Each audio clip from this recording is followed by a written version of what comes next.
वो घुटनों में मुंह दिए बिल्कुल खामोश बैठी थी। ऐसा लग रहा था जैसे उसके चारों ओर मौत जैसा सन्नाटा हो। उस मासूम लड़की ने कभी कल्पना भी नहीं की थी कि उसकी जिंदगी इतनी मुश्किलों में आ जाएगी। वो तो हमेशा दोस्तों के लिए खड़ी होने वाली थी, मगर आज एक दोस्त की वजह से ही उसकी जिंदगी तबाह हो चुकी थी। वो जानती थी कि अब उसके पास कुछ भी नहीं बचा। एक पूरी रात और पूरा दिन बीत चुका था और वो उसी अंधेरे कमरे में पड़ी हुई थी। वो जानती थी सब कुछ खत्म हो चुका है। अगर वो घर जाएगी तो उसके माँ बाप उसे नहीं अपनाएंगे, बल्कि उसे ठुकरा देंगे। अगर वो अपनी बेगुनाही साबित करने की कोशिश भी करेगी तब भी उसे कोई स्वीकार नहीं करेगा, क्योंकि जो लड़की पूरा दिन और पूरी रात गुजार कर आई हो उसकी इज्जत होते हुए भी इज्जत नहीं रह पाती। यही बात उसे अंदर ही अंदर तोड़ रही थी। कुछ देर और बीत चुकी थी जब कमरे का दरवाजा चरमराती आवाज के साथ खुला। उसने तुरंत अपने पैर समेट लिए। एक पल लगा और पूरा कमरा रोशनी से नहा चुका था। उसने अभी तक अपना सिर नहीं उठाया था, लेकिन उसे अपने पास जूतों की आवाजें सुनाई दे रही थीं। वो जानती थी कि अभी इस वक्त उसके पास कौन आया है, और जो आया था वो उसकी शक्ल तक देखना नहीं चाहती थी। अचानक ही कमरे में एक भारी गहरी आवाज गूंजी। ये नतीजा निकलता है समीर शाह के साथ बदतमीजी करने का। कहा था ना कि मैंने तुम्हें कहीं का नहीं छोड़ूंगा। न तुम जिंदा लोगों में गिनी जाओगी और ना ही मुर्दों में। उसकी आवाज मीनल के कानों में गरम गरम शीशा उंडेल रही थी और उसका दिल जख्मी हो रहा था। लेकिन वो मजबूर थी कि वो उस घटिया इंसान की आवाज सुन रही थी। उसने सब्र से अपनी आंखें कसकर बंद कर ली थीं। वो जानती थी कि सामने खड़ा शख्स कौन है। वही बेदर्द इंसान है जिसने उसकी दुनिया उजाड़ कर रख दी थी।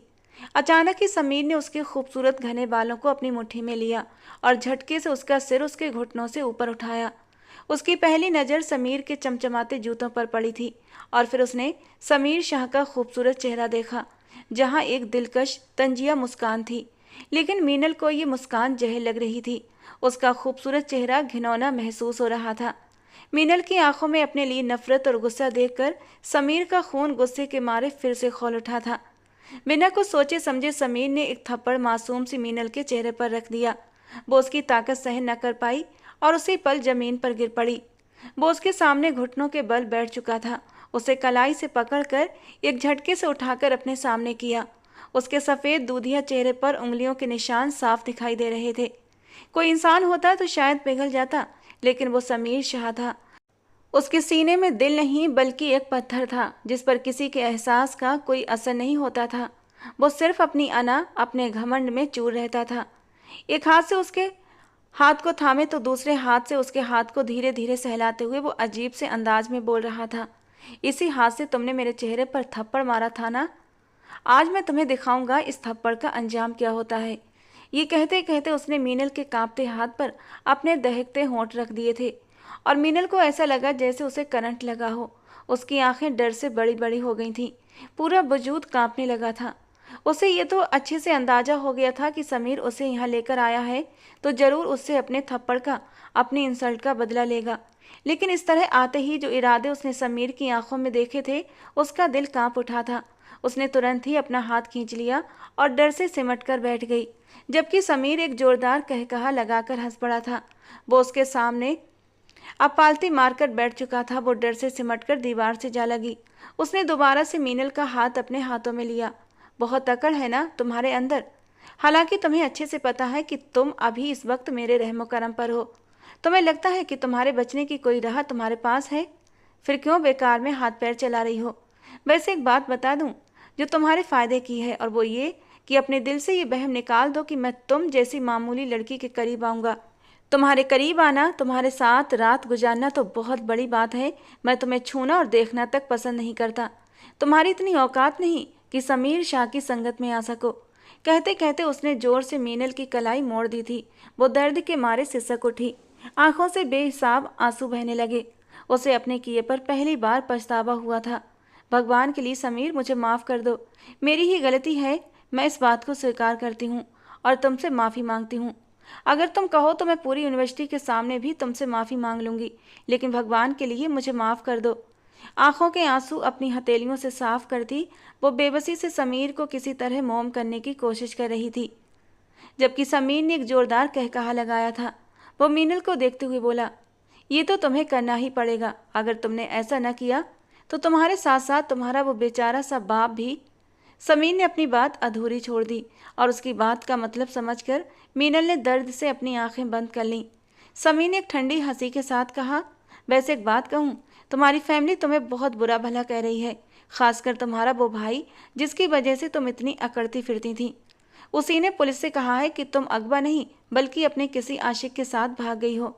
हाँ, मैंने तो यही सुना है, वो सोचने का नाटक करते हुए बोला, जबकि मीनल तड़प कर समीर को देखने लगी। इस वक्त समीर उसे कोई क्रूर राजा लग रहा था। समीर ने अपनी सिगरेट निकाली, एक गहरा कश लिया और उस हसीन सी लड़की को देखा जिसने 2 दिन पहले पूरी यूनिवर्सिटी के सामने उसके चेहरे पर थप्पड़ मारा था और थप्पड़ के साथ साथ उसके मुंह पर थूक भी दिया था।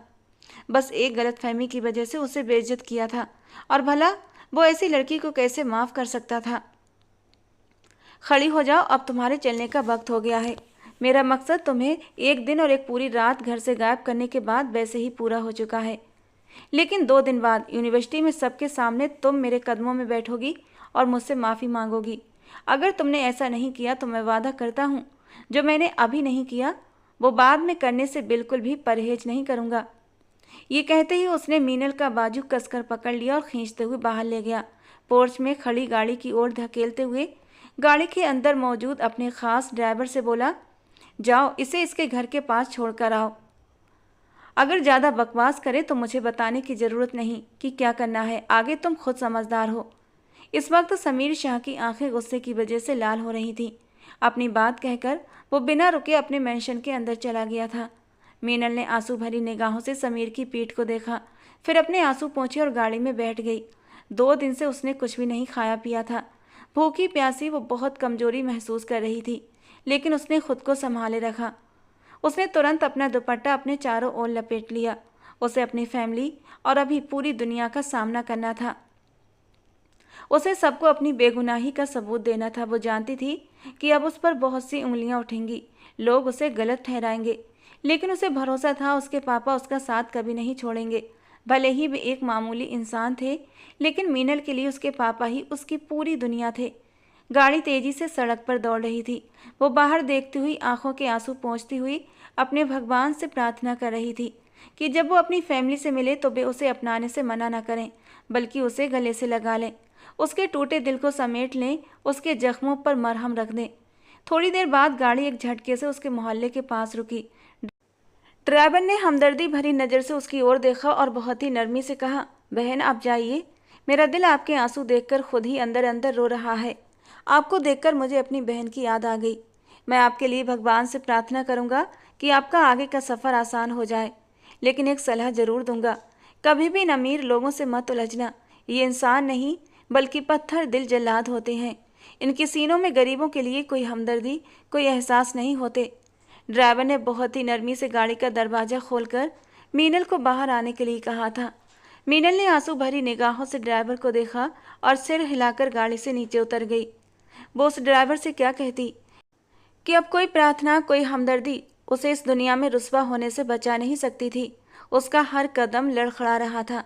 जैसे ही वो नीचे उतरी, कई लोगों ने उसे पहचान लिया था। उसने अपने चेहरे पर दुपट्टा रखा हुआ था। वो एक गरीब परिवार से थी और स्कॉलरशिप पर एक अच्छी यूनिवर्सिटी में पढ़ रही थी, लेकिन एक छोटी सी गलती ने उसकी पूरी जिंदगी बर्बाद कर दी थी। बोझल कदमों से वो अपने घर के दरवाजे तक पहुंची। दिल जोरों से धड़क रहा था। उसे लग रहा था कि उसकी ज़िंदगी अब पूरी तरह ख़त्म हो चुकी है। उसने एक गहरी सांस ली, आंखों के आंसू पोंछे और दरवाजे पर दस्तक दी। पहली ही दस्तक पर दरवाज़ा खुल गया। सामने उसकी भाभी खड़ी थी। उसे देखते ही मीनल की आंखों में आंसू आ गए और वो बेसाख्ता उनकी बाहों में समा गई। वो अपनी जान से प्यारी भाभी सबेरा से लिपटकर हिचकियां ले लेकर रो रही थी। सबेरा ने उसकी पीठ थपथपाते हुए कहा, अंदर आओ मीनल, इस तरह दरवाजे पर खड़े होकर खुद का तमाशा मत बनवाओ। वो घबरा गई और उसे जल्दी से अंदर ले आई, क्योंकि बाहर गली में भीड़ इकट्ठा होने लगी थी। अचानक किसी लड़की का गायब हो जाना, फिर पुलिस का दरवाजे पर आना, ये सब मोहल्ले में बड़ी बदनामी की बात बन चुकी थी।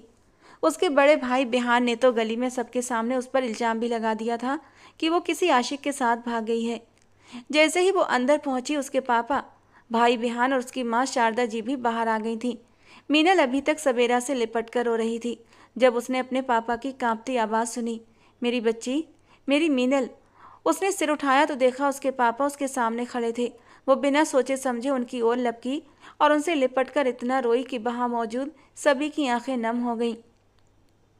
जबकि बिहान ने गुस्से से अपनी मुट्ठियां भींच रखी थीं। ये बहन उसकी आंखों का तारा हुआ करती थी, लेकिन जितनी बदनामी इन दिनों उसकी हुई थी वो उसे किसी भी कीमत पर भूल नहीं सकता था। मीनल ने अपने पापा को देखते हुए कांपती आवाज में कहा, पापा, मुझे उस समीर ने बर्बाद कर दिया। उसने मुझे कहीं का न छोड़ा। मैं बेगुनाह हूँ पापा। मैंने सिर्फ अपने दोस्त की मदद की थी, लेकिन उस आदमी ने मेरी जिंदगी बर्बाद कर दी। वो हिचकियां लेकर रो रही थी। बिहान ने सोचे बिना उसका बाजू पकड़ा और उसे दरवाजे की ओर धक्का दे दिया। वो जमीन पर गिर पड़ी। बिहान उसकी ओर देखते हुए गुस्से से गरजा, क्यों अपना मुंह काला करवाकर हमारी दहलीज पर आई हो? हमें बदनाम तो कर दिया, अब जो रही सही इज्जत बची है वो भी नीलाम करना चाहती हो? मीनल तड़प कर अपने भाई को देखने लगी। जो भाई हमेशा उसके लिए एक साये की तरह रहा था, वही आज उसके साथ ऐसा बर्ताव कर रहा था। वो बिहान के आगे हाथ जोड़कर रो पड़ी। मैंने कुछ नहीं किया भैया, ये सब समीर ने किया है। मैं बेगुनाह हूँ। लेकिन इससे पहले कि वो कुछ और कहती, उसकी आंखों के आगे अंधेरा छा गया। 2 दिन से भूखी प्यासी थी। वो अब और सहन नहीं कर सकी और बेहोश हो गई। बेहोश होने से पहले उसने आखिरी चेहरा देखा, वो उसकी भाभी का चेहरा था, जो बेचैनी से उस पर झुकी हुई उसे आवाजें लगा रही थी। अगली सुबह जब उसने आंखें खोली तो कमरा बिल्कुल शांत था। उसका सिर भारी था। इधर उधर देखा, उसके हाथ में ड्रिप लगी थी। शायद कल रात उसकी तबीयत बहुत खराब हो गई थी। वो धीरे से उठी, लेकिन उसे जोर से चक्कर आ गया। उसने खुद को संभाला, ड्रिप निकालकर चप्पल पहनी और बाहर आ गई। बरामदे में ही उसकी माँ बैठी सब्जी काट रही थी। मीनल उनके पास जाकर चुपचाप बैठ गई। इससे पहले कि वो कुछ बोलती, उसकी माँ ने उसके कंधे पर हाथ रखा। मीनल ने झिझकते हुए अपनी माँ को देखा। उसकी माँ ने उसे देखते हुए कहा, जाओ आराम करो, बिहान अभी घर पर है, कमरे से बाहर मत आना। मीनल तड़प कर बोली, मम्मी, मैंने कुछ नहीं किया, मैं बेगुनाह हूँ। क्या मैं अपने ही घर में अपनी बेगुनाही साबित नहीं कर सकती? उन्होंने सिर को ना में हिलाया और अपनी बेटी के हाथों को थाम लिया। मेरी जान, मेरी बच्ची, मैं जानती हूँ तूने कुछ नहीं किया। मेरी बेटी मीनल कभी कुछ गलत कर ही नहीं सकती। वे उसकी सच्चाई की गवाही पूरी दुनिया के सामने देने को तैयार थीं, लेकिन नहीं चाहती थी भाई बहन एक दूसरे के खिलाफ खड़े हो जाएं, घर में लड़ाई झगड़ा हो और उनकी बेटी दर दर भटकती फिरे। तेरा भाई अभी गैरत के नाम पर पागल हो चुका है, इसलिए बेहतर होगा तो खुद को संभाल ले, खुद को छुपा ले, यही तेरे हक में बेहतर है। मुझे यकीन है जैसे ही बिहान का गुस्सा उतरेगा वो भी तुझे अपने सीने से लगा लेगा, तेरे आंसू पोंछेगा। नीलम ने माँ की ओर आंसू भरी निगाहों से देखा और फिर सिर हिलाकर चुपचाप अपने कमरे में चली आई। वो सच में अपने भाई का सामना नहीं करना चाहती थी। वो किसी भी कीमत पर बिहान के सामने खड़ी नहीं होना चाहती थी। वो अभी कमरे में पहुंची थी, अचानक दरवाजे पर किसी ने दस्तक दी। उसने दरवाजे की ओर देखा तो उसके पापा खड़े थे, हाथ में नाश्ते की ट्रे लिए हुए। अपने पापा को देखकर उसके चेहरे पर हल्की सी मुस्कान आई। वे धीरे धीरे चलते हुए उसके पास आए और बिस्तर पर ही बैठ गए। उसके सिर पर हाथ फेरते हुए वो बहुत ही प्यार से बोले, मैं जानता हूँ मेरी बेटी ने कुछ भी नहीं गलत किया। वो बेगुनाह है और उसकी सच्चाई की गवाही मैं खुद दूंगा। मेरी बेटी कितनी पाक साफ और नेक दिल है, इस बात से मैं अच्छी तरह जानकार हूँ। अगर कोई मुझे जलते तवे पर बिठाकर भी कहे कि मेरी बेटी गलत है तो भी मैं कभी यकीन नहीं करूँगा। उनकी बातें सुनकर मीनल को ऐसा लगा जैसे उसके दिल पर ठंडी फुहार पड़ी हो। उसने आंसू भरी आंखों से अपने पापा को देखा और झट से उनके सीने से लग गई। वे उसके सिर पर हल्की सी थपकी देते हुए बोले, बेटियां इस तरह नहीं रोती। अगर मेरी बेटी रोएगी तो मैं कमज़ोर पड़ जाऊंगा। मैं जानता हूँ कि तुम अंदर से बहुत टूट चुकी हो। ये दुनिया बहुत जालिम है, यहाँ रहने वाले बहुत बेरहम। हर इंसान खुद को इस धरती पर भगवान समझने लगा है, लेकिन तुम हिम्मत मत हारो। भगवान है ना, वो सब कुछ देखते हैं और सबको उसके कर्मों की सजा भी देते हैं। वे इतनी मोहब्बत से उसे समझा रहे थे कि नीलम अपना सारा दर्द भूलकर बस अपने पापा को देख रही थी। वो अपने हाथों से उसे नाश्ता कराने लगे। मीनल भी हल्की मुस्कान के साथ अपने पापा के हाथों से नाश्ता करती जा रही थी। खन्ना साहब के 2 बच्चे थे, बिहान और मीनल। उन्होंने हमेशा अपनी बेटी को ज़्यादा अहमियत दी थी, उसे अपनी जान से भी ज़्यादा संभाल कर रखा था। उनका कहना था कि बिहान लड़का है, वो दुनिया की हर सख्ती सह सकता है, लेकिन मेरी बेटी, मेरी गुड़िया कभी इन तकलीफ़ों को नहीं झेल सकती। वो तो मोम की गुड़िया है जो सिर्फ मेरे प्यार और सुरक्षा के साए में सुरक्षित रह सकती है। इसीलिए उन्होंने अपनी बेटी की हर गलती को माफ़ कर दिया था। हर तकलीफ को भुला दिया था और उसे गले से लगा लिया। लेकिन वे जानते थे बिहान इतनी आसानी से मीनल को माफ़ नहीं करेगा। वो उसे सजा देगा और उन्हें ये समझाना था कि तुम गलत कर रहे हो।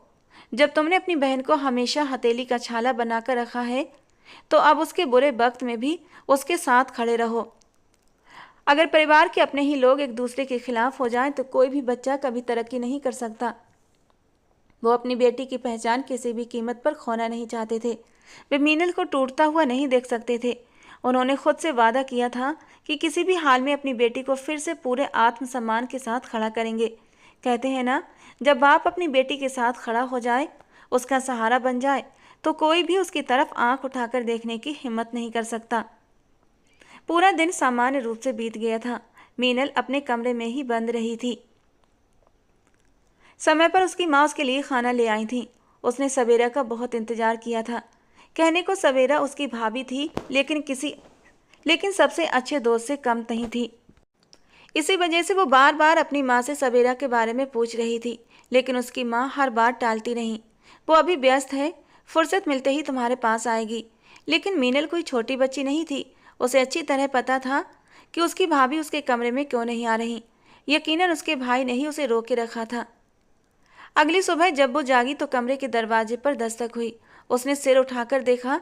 दरवाजे पर सवेरा खड़ी थी। उसकी आंखों में आंसू थे। न जाने क्यों मीनल को लगा जैसे वो कुछ छुपा रही है। सवेरा दरवाजे पर खड़ी रही और धीमे स्वर में बोली, तुम्हारे भाई ने तुम्हें बाहर बुलाया है, जाकर उनकी बात सुन लो। एक पल के लिए मीनल को लगा कि उसका दिल डगमगा गया है। हथेलियों में पसीना आ गया। वो घबराकर बोली, भाभी भैया ने क्यों बुलाया है? सब ठीक तो है ना? सवेरा ने हल्का सा सिर हिलाया और उसकी ओर देखकर बस इतना कहा, बेहतर होगा पहले उनकी बात सुन लो, फिर जो भी सोचना चाहो वही सोच लेना। ये कहकर वो रुकी नहीं थी बल्कि कमरे से बाहर चली गई। कुछ पलों के लिए मीनल पूरी तरह जड़ बैठी रही। न जाने बिहान उसे क्या बात करने वाला था। उसे कुछ समझ नहीं आ रहा था। क्या वो उसे घर से निकाल देगा? क्या वो उस पर कोई झूठा इल्जाम लगाएगा? ये ख्याल आते ही उसकी आंखें भर आईं। जो भाई हमेशा उसे प्यारी बहन, प्यारी गुड़िया, प्यारी लाडो कहकर पुकारता था, आज वही उसका सबसे बड़ा दुश्मन बन गया था। कुछ देर तक वो कमरे में ही बैठी रही और फिर कुछ सोचकर उठकर खड़ी हुई और कमरे से बाहर निकल आई। बाहर बरामदे में ही बिहान सिर झुकाए बैठा था।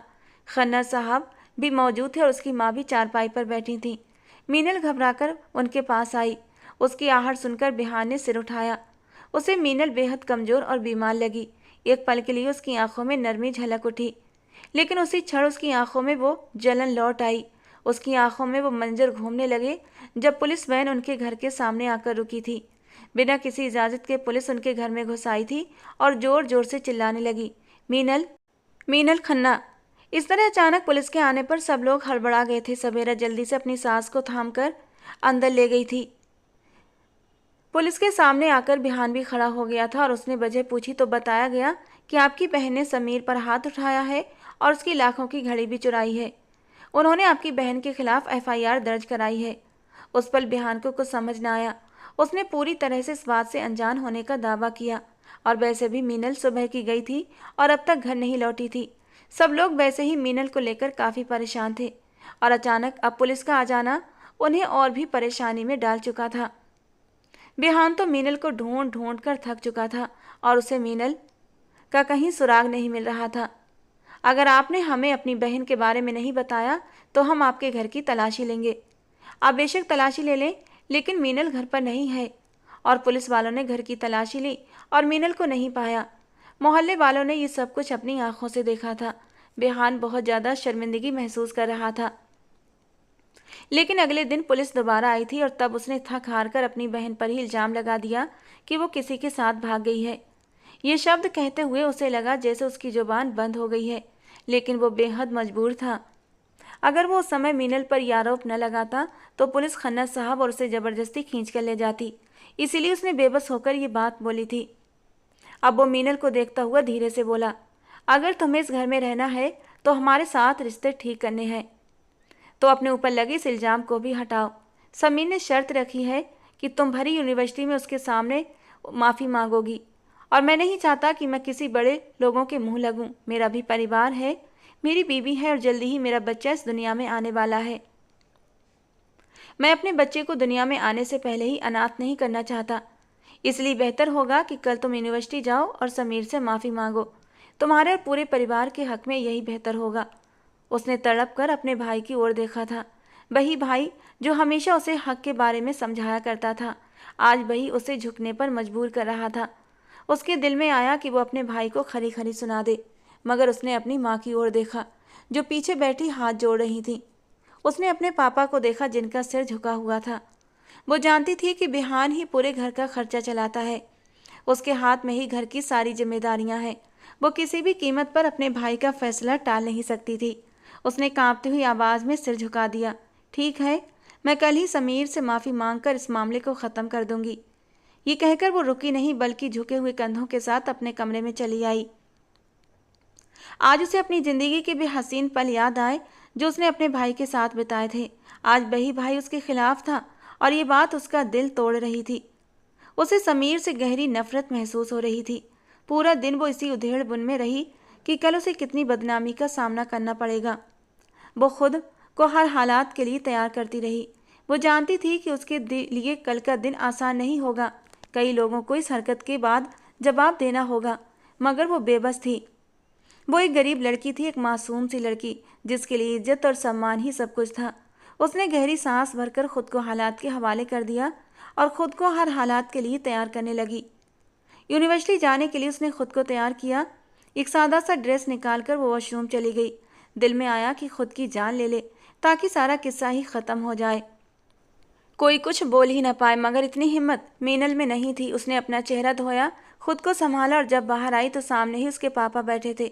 उसने गहरी सांस ली, चेहरे पर जबरदस्ती मुस्कान लाई और आगे बढ़कर अपने पापा के सीने से लग गई। जबकि मीनल के पापा तड़प कर बोले, मुझे माफ़ कर दो मीनल, मैं तुम्हारे लिए कुछ भी नहीं कर पा रहा। मैंने बिहान से बात करने की कोशिश की थी, मगर वो राजी नहीं है। उसका यही कहना है कि अगर तुम माफ़ी नहीं मांगोगी तो वो आदमी तुम्हारे साथ साथ हम सबकी ज़िंदगियों को और भी मुश्किल बना देगा। उसने हल्के से सिर हिलाया और अपने पापा के चेहरे को हाथों में थामते हुए बोली, आप बेफिक्र रहें पापा, सब ठीक हो जाएगा। आपको अपनी तबीयत ख़राब करने की ज़रूरत नहीं, और एक सॉरी बोल देने से कोई छोटा बड़ा नहीं हो जाता, बल्कि कहते हैं माफ़ी मांग लेने से तमाम मसले हल हो जाते हैं। तो एक सॉरी बोल दूंगी, इसमें कोई बड़ी बात नहीं, मेरी इज्जत कम नहीं हो जाएगी। उन्होंने सिर हिलाया। वे जानते थे उनकी बेटी बहुत बहादुर है, मगर न जाने क्यों उन्हें ये सब अच्छा नहीं लग रहा था। उसने जल्दी से खुद को तैयार किया और अपना बैग उठाकर यूनिवर्सिटी के लिए रवाना हो गई। जब वो घर से बाहर निकली तो न जाने क्यों उसे ऐसा महसूस हुआ कि बहुत सी निगाहें उसका पीछा कर रही हैं, मगर उसने सबको नज़रअंदाज किया और यूनिवर्सिटी जाने के लिए रिक्शा रोक लिया। एक लंबी दूरी तय करने के बाद रिक्शा एक झटके से यूनिवर्सिटी के सामने रुका। उसने पैसे दिए और एक नज़र यूनिवर्सिटी पर डाली। यही वो जगह थी जहाँ से उसकी तबाही की शुरुआत हुई थी, और अब आगे भी उसे सिर्फ बर्बादी ही देखनी थी। उसने एक गहरी सांस ली, चेहरे पर एक झूठ मूठ की मुस्कान सजाई और यूनिवर्सिटी में दाखिल हो गई। उसका रुख उस तरफ था जहां अक्सर समीर और उसके दोस्त मौजूद होते थे। उसके कदम बहुत भारी लग रहे थे, मगर वो जानती थी उसके लिए करना बेहद ज़रूरी है। आंखों में आंसू आ रहे थे। समीर के थप्पड़ के निशान अब भी उसके चेहरे पर साफ थे, जिन्हें उसने मेकअप से छिपाने की बहुत कोशिश की थी, मगर नाकाम रही थी। वो कैंटीन की दूसरी तरफ पहुंची तो सामने ही उसे समीर बैठा नजर आ गया। ये उसका आखिरी सेमेस्टर था और इसी आखिरी सेमेस्टर में उस लड़के ने उसकी ज़िंदगी बर्बाद कर दी थी। उसने एक गहरी सांस ली, आंखों की नमी को रगड़कर साफ किया और कदम आगे बढ़ा दिए। समीर जो अपने दोस्तों के साथ बैठा था, उसे देखकर चेहरे पर एक गहरी मुस्कान आई। हाथ फैलाकर उसने कुर्सी की बैग पर रख लिए। वो धीमे कदमों से उसके पास जा पहुंची। जैसे ही वो समीर के पास पहुंची थी, न जाने क्यों सभी दोस्त उससे दूर हो गए थे। मीनल को नहीं पता था ये समीर का कोई नया खेल था या कुछ और। उसने इधर उधर नज़र घुमाई तो देखा कई लोग उसे देख रहे थे, क्योंकि जब उसने समीर के चेहरे पर थप्पड़ मारा था तब कई लोगों ने उसे ऐसा करते हुए देखा था, और अब जब वही लड़की खुद समीर के सामने थी तो सबकी आंखें हैरानी से बड़ी हो गई थीं। उसने भगवान का नाम लिया और बिना सोचे समझे समीर के सामने हाथ जोड़कर खड़ी हो गई। समीर के चेहरे पर क्रूर मुस्कान थी। उसके हाथ कांप रहे थे, उसके होंठ हिले, मगर आवाज़ नहीं निकली। उस वक्त मीनल को लग रहा था जैसे पूरी दुनिया उसके सामने धुंधली हो चुकी है। बस एक वही शख्स साफ नजर आ रहा था जो उसके सामने बैठा मुस्कुरा रहा था। आंखों में आंसू आ गए थे। उसका बोलने का अंदाज कांप उठा था, लेकिन उसने हिम्मत जुटाकर कुछ शब्द जोड़े और समीर की ओर देखते हुए बोली, मैं जानती हूँ मैंने आपके साथ बहुत गलत किया, नाजायज आप पर हाथ उठाया। जब वो मामला मेरा था ही नहीं तो मुझे आप पर हाथ भी नहीं उठाना चाहिए था। मुझे कोई फर्क नहीं पड़ना चाहिए, आप चाहे किसी भी लड़की के साथ बदतमीजी करें, जबरदस्ती करें, मुझे किसी और के मामलों में बोलना ही नहीं चाहिए था। इसीलिए मैं सबके सामने आपसे माफ़ी मांगती हूँ। समीर शाह, हो सके तो मुझे माफ़ कर देना। वो गलती नादानी में हुई थी और अब मैं अपने ऊपर किसी भी तरह का बोझ नहीं रखना चाहती। इसीलिए आपसे माफ़ी मांगकर इस मामले को ख़त्म करना चाहती हूँ, क्योंकि मुझे अपने आप से ज़्यादा अपने परिवार का सुकून प्यारा है। उसकी बात सुनकर समीर के होठों पर एक तंजिया मुस्कान आई थी। आंखों में गुरूर का नशा चमकने लगा था, जैसे उसे जताना चाहता हो कि सब कुछ उसकी मुट्ठी में है, वो जो चाहे कर सकता है। और ये बात सच भी तो थी। पैसे वालों के लिए कुछ भी मुश्किल नहीं होता और गरीब लोग ही हमेशा उनके जुल्म का शिकार बनते आए हैं। उसने मीनल की ओर देखा और हंसते हुए कहा, जाओ, माफ़ किया, मगर आगे से अगर तुमने कभी किसी के साथ ऐसी हरकत करने की हिम्मत की तो याद रखना, किसी भी कीमत पर तुम्हें माफ़ी नहीं मिलेगी, बल्कि तुम्हें ऐसी सज़ा मिलेगी जिसकी कोई हद नहीं होगी। मीनल ने हल्के से सिर हिलाया। दो आंसू पलकों से टूटकर उसके गालों पर लुढ़क आए। उसने गहरी सांस भरी थी और खुद को संभालते हुए अपनी जगह से उठी और फिर भागते हुए क्लासरूम की ओर दौड़ पड़ी। पीछे से समीर ने उसकी जाती हुई पीठ पर एक गहरी नज़र डाली थी। अनजाने ही समीर का दिल बेचैन हुआ था। सामने टेबल पर पड़ी पानी की बोतल को होठों से लगा गया और एक ही सांस में आधी बोतल ख़त्म कर गया। न जाने क्यों आज इस लड़की का यूं हाथ जोड़कर बेबसी से रोते हुए माफ़ी मांगना उसे अच्छा नहीं लगा था। उसकी कांपती आवाज़, उसकी आंखों में छलकते आंसू, न जाने क्यों समीर शाह को ये सब अजीब सी बेचैनी में डाल रहे थे। उसके दोस्त समीर शाह की जीत पर हंस रहे थे, मगर वो पूरी तरह खामोश था। उसके चेहरे पर गहरी गंभीरता छाई हुई थी। उसकी आंखें वहीं ठहर गईं जहां कुछ देर पहले मीनल बेबसी से रोते हुए हाथ जोड़कर खड़ी हुई थी। जबकि मीनल भागते हुए क्लास में पहुंची थी, आंखों से आंसू लगातार बह रहे थे। वो तड़प कर रोते हुए बोली, भगवान तुम्हें माफ़ नहीं करेगा समीर शाह, तुम दर दर भटकोगे लेकिन तुम्हें सुकून नहीं मिलेगा। तुमने मेरी इज्जत नीलाम की है, भगवान तुम्हें कभी चैन से जीने नहीं देगा। उसकी आवाज़ इतनी तकलीफ से भरी थी, शायद इस बार जमीन भी कांप उठी थी। वो डेस्क पर सिर रखकर जारो कतार रोने लगी। तभी अचानक उसने अपने कंधे पर किसी के हाथ का स्पर्श महसूस किया। उसने सिर उठाया तो सामने उसकी दोस्त खड़ी थी, जिसके लिए उसने समीर शाह के चेहरे पर थप्पड़ मारा था। अभी वो कुछ कहती उससे पहले ही उसकी दोस्त ने उसकी कलाई थामी और उसे क्लासरूम से बाहर खींच लाई। मीनल, मैं जानती हूँ तुमने जो कुछ किया मेरी दोस्ती की खातिर किया, लेकिन इस तरह रो रोकर अब खुद को कमज़ोर साबित मत करो। क्यों रो रोकर खुद का तमाशा लगाना चाहती हो? और तुम्हें समीर से माफ़ी नहीं मांगनी चाहिए थी। वो एक नंबर का याश बदतमीज़ इंसान है, उसने गलत किया था, फिर भी तुमने माफ़ी मांगी। तुम नहीं समझोगी साधना, ये माफ़ी मैंने सिर्फ और सिर्फ अपने परिवार के लिए मांगी है। आंखों में आंसू पोंछते हुए उसने साधना का हाथ झटका और अपने घर वापस चली आई, क्योंकि अब उसका मन यूनिवर्सिटी में नहीं लग रहा था। वहीं समीर अपने दोस्तों के साथ बैठा हुआ था। उसके दोस्त उससे बातचीत में व्यस्त करना चाहते थे, मगर वो किसी की ओर देख भी नहीं रहा था। उसका ध्यान तो सिर्फ वहीं था जहां कुछ देर पहले मीनल खड़ी थी। अभी उसका कोई दोस्त कुछ कहता उससे पहले ही वो अपनी जगह से उठा और खामोशी से कैंटीन से बाहर चला आया। देखते ही देखते वो यूनिवर्सिटी से भी बाहर निकल गया। समय धीरे धीरे बीतता चला गया। इस घटना को पूरा एक हफ्ता हो चुका था। आज एक हफ्ते के बाद वो यूनिवर्सिटी आया था। उसका इरादा सिर्फ अपनी क्लास लेने का था, मगर उसके कदम अनजाने में ही मीनल के डिपार्टमेंट की ओर बढ़ चुके थे। न जाने क्यों इस पूरे हफ्ते में वो लड़की उसके दिमाग पर हावी रही थी। हर पल वो उसे याद आती रही। आखिरी बार उसे रोता हुआ चेहरा, उसकी आंखों में बहते आंसू, ये सब समीर की समझ से बाहर था कि वो लगातार मीनल के बारे में ही क्यों सोच रहा था। वो उसकी क्लास में भी गया, मगर वहाँ मीनल नहीं थी। उसने चारों ओर नज़र दौड़ाई, लेकिन वो कहीं भी न दिखी। अगर वो क्लास में नहीं थी तो शायद वो लाइब्रेरी में होगी। यही सोचकर समीर के कदम लाइब्रेरी की ओर बढ़ चले, मगर वहाँ पहुँचकर भी वो उसे कहीं नजर न आई। न जाने क्यों समीर के माथे पर बल पड़ चुके थे। उसे कुछ भी अच्छा नहीं लग रहा था। अब उसका इरादा कैंटीन चेक करने का था। इसी तरह करते करते उसने पूरी यूनिवर्सिटी छान मारी, मगर वो कहीं भी नहीं थी।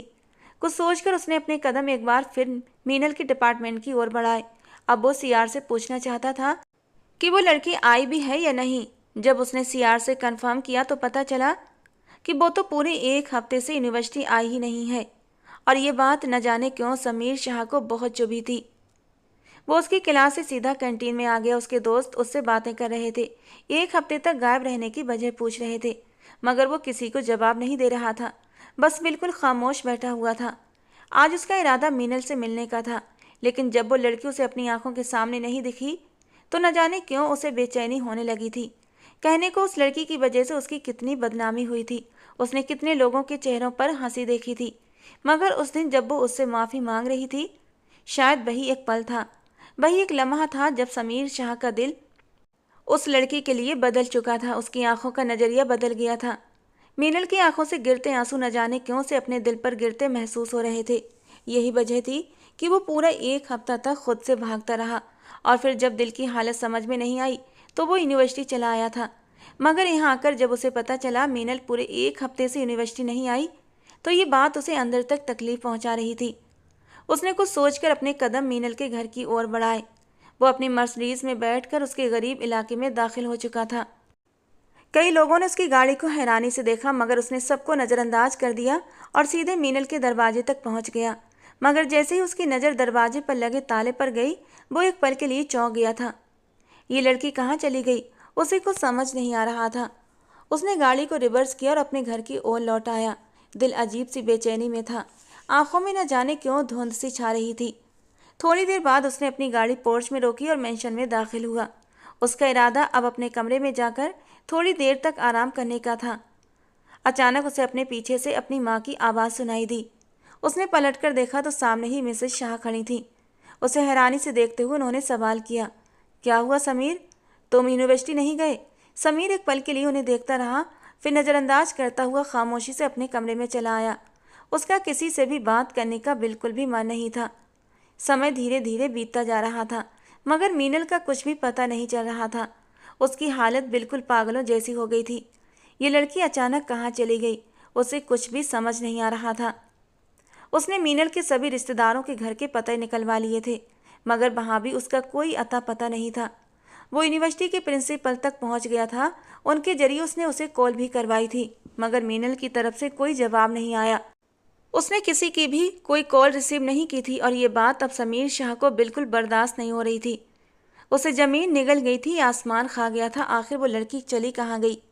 आज इस घटना को पूरा 1 महीना बीत चुका था। वो अपने कमरे में बिल्कुल गुमसुम बैठा हुआ था।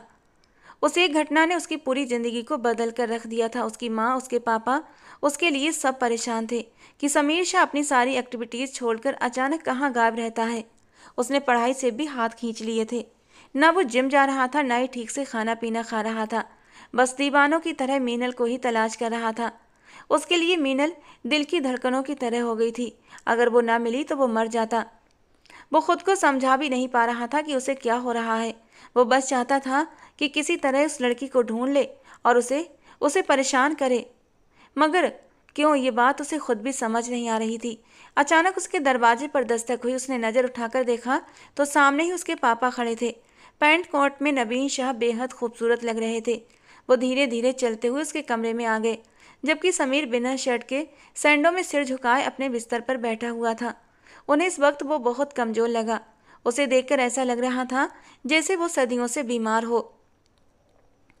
उन्होंने उसके कंधे पर हाथ रखा और उसकी आंखों में देखते हुए सवाल किया, क्या हुआ मेरे बेटे को?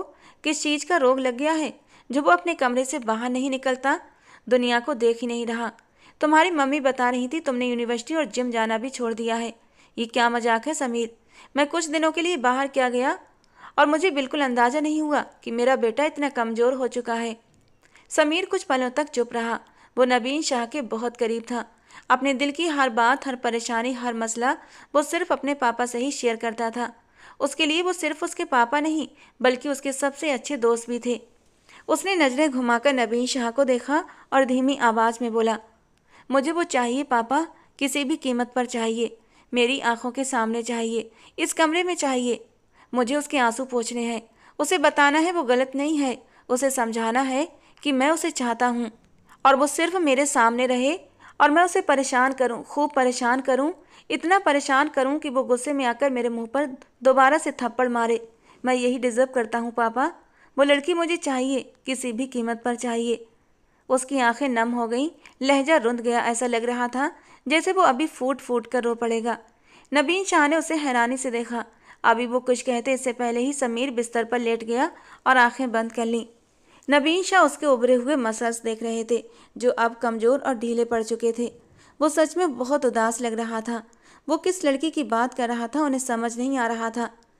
कुछ सोचकर वो अपनी जगह से खड़े हो गए। उनके लिए उनका बेटा बहुत ज़रूरी था और वो उसे इस हाल में नहीं देख सकते थे। उनके जाते ही समीर ने अपनी आंखें खोल लीं और खुद से बुदबुदाया, मैं तुम्हें सबसे चुरा लूँगा, अपने दिल के कोने में बसा लूँगा मीनल। तुम जहाँ भी हो, तुम्हें दुनिया से छीन कर अपना बनाऊँगा। इसके लिए अगर मुझे अपनी जान भी देनी पड़े तो मैं पीछे नहीं हटूँगा। समय धीरे धीरे बीतता जा रहा था। एक और महीना बीत गया, मगर मीनल का कोई अता पता नहीं था। बाकी उसे जमीन निगल चुकी थी, आसमान खा चुका था। उसका कुछ भी पता नहीं चल रहा था। समीर उसके लिए इतना पागल हो गया था कि उसने मीनल के घर का ताला भी तोड़ दिया था। अंदर कोई भी सामान मौजूद नहीं था सिवाय कुछ फर्नीचर के अलावा। उसने मोहल्ले वालों से भी पूछा तो उन्होंने बताया कि जिस दिन उसकी बहन यूनिवर्सिटी गई थी, उसके अगले ही दिन ये लोग घर छोड़कर चले गए थे। वे कहाँ गए किसी को कुछ पता नहीं था। समीर दरवाजे पर ही बैठ गया। ऐसा लग रहा था जैसे वो कोई मजनू हो। नबीन शाह तक ये सारी खबरें पहुंचाई जा रही थीं और कहते हैं ना, जब बेटा शेर हो तो बाप सवा शेर होता है। आज एक मामूली सा ही दिन था। समीर हमेशा की तरह मीनल के दरवाजे पर बैठा रहा और फिर अपने घर लौट आया। मगर जैसे ही वो मेंशन में दाखिल हुआ, उसे कुछ अजीब सा महसूस हुआ। ड्राइंग रूम से किसी की बातें करने की आवाज़ें आ रही थीं। न जाने क्यों ये आवाज़ उसे जानी पहचानी लगी। भला वो इस आवाज़ को कैसे न पहचानता। वो अचानक एक अजीब सी बेचैनी में घिर गया। उसके कदम ड्राइंग रूम की ओर बढ़ने लगे और फिर जैसे ही उसने सामने बैठे चेहरे को देखा, समीर को लगा उसके कदमों में जंजीरें पड़ गई हों। उसकी सांसें जैसे हलक में अटक गईं। उसकी आंखों की पुतलियां एक ही जगह ठहर गईं, क्योंकि सामने कोई और नहीं बल्कि मीनल खन्ना बैठी थी, नीले रंग के ड्रेस में सिर झुकाए। वो नबीन शाह से धीमी आवाज़ में बात कर रही थी। दूसरे सोफे पर बिहान खन्ना साहब बैठे हुए थे। उनके ठीक सामने वाले सोफे पर सबेरा और मीनल की मम्मी बैठी हुई थी। समीर पूरी तरह से सुन पड़ चुका था। जब उसकी आहट पर सबने सिर उठाकर देखा, वो धीरे धीरे चलता हुआ मीनल के सामने आकर खड़ा हो गया। कितनी ही देर तक वो उसे बिना पलकें झपकाए देखता रहा, जैसे ये कोई सपना है। अगर पलकें झपकाता तो शायद सपना टूट जाता। वो धीरे से उसके सामने घुटनों के बल बैठ गया था और फिर बहुत ही नरमी से उसके हाथ अपने हाथों में ले लिए, जैसे महसूस कर रहा हो कि वाकई मीनल उसके सामने बैठी है। और फिर वो हुआ जिसका किसी ने कभी कोई गुमान तक न किया होगा। नबीन शाह ने कभी सोचा भी नहीं था कि वो अपने बेटे को इस हालत में देखेंगे। उन लोगों की हैरत की हद न रही थी। हमेशा का घमंडी, गुस्से का तेज समीर ये हरकत भी कर सकता है। वो अपनी आंखें झपकाना भूल गए थे जब अपने बेटे को उस लड़की के घुटनों में बैठे रोते देखा। बिना कुछ सोचे समझे उसने अपने दोनों हाथ उठाए और मीनल के सामने जोड़ दिए। मुझे माफ़ कर दो, तुम्हारी गैर मौजूदगी ने मुझे बर्बाद कर दिया है। देखो क्या हाल कर दिया है तुमने मेरा। कहाँ थी तुम? उसका लहजा भीगा हुआ था। ऐसा लग रहा था जैसे वो अभी फूट फूट कर रो पड़ेगा। मीनल उसे अपने पैरों में बैठकर अचानक खड़ी हो गई। वो कभी भी यहाँ नहीं आती, मगर नबीन शाह खुद उनके घर गए थे। न जाने कैसे उन्होंने मीनल के नए घर का एड्रेस निकलवा लिया था और फिर उन्होंने मीनल के परिवार से मिन्नतें की थीं, बस एक बार हमारे पास आ जाइए, समीर की हालत देख लीजिए, वो तुम्हें याद करके बिल्कुल दीवाना हो गया है। उसे इस बात पर यकीन नहीं हुआ था, लेकिन जब नबीन शाह ने उसके सामने हाथ जोड़े, जब उन्होंने उसके घर वालों से विनती की तो वो लोग मान गए थे। मगर अब मीनल समीर को इस हालत में देखकर दंग रह गई थी। दरअसल वे लोग अगली सुबह ही इस शहर को छोड़कर दूसरे शहर चले गए थे। वही लड़की साधना जिसके लिए समीर शाह पर उसने भरी महफिल में हाथ उठाया था, उसी परिवार ने मीनल के परिवार को दूसरे शहर बसाया था। खन्ना साहब की एक अच्छी नौकरी लगवाई थी, बिहान को एक कारोबार दिलवाया था। वो जानते थे कि मीनल की ज़िंदगी तबाह हो चुकी है। समीर शाह की वजह से वो बहुत बदनाम हो चुकी थी और अगर वहाँ और रहती तो बदनामी ही उसकी तकदीर बन जाती। लेकिन नबीन शाह के रुतबे और असर की वजह से उन्हें बहुत आसानी से पता चल गया था कि मीनल कहाँ है। शुरू में उन्हें लगा था उनका बेटा बस कुछ ज़्यादा ही भावुक हो रहा है, कुछ दिनों में ठीक हो जाएगा। मगर जब समीर में कोई बदलाव न आया तो उन्होंने ये कदम उठाने का फैसला किया। मीनल समीर जैसी नहीं थी, वो पत्थर दिल नहीं थी। उसने बद्दुआ जरूर दी थी कि तुम्हें कभी सुकून न मिले, मगर उसका दिल बहुत नाजुक था।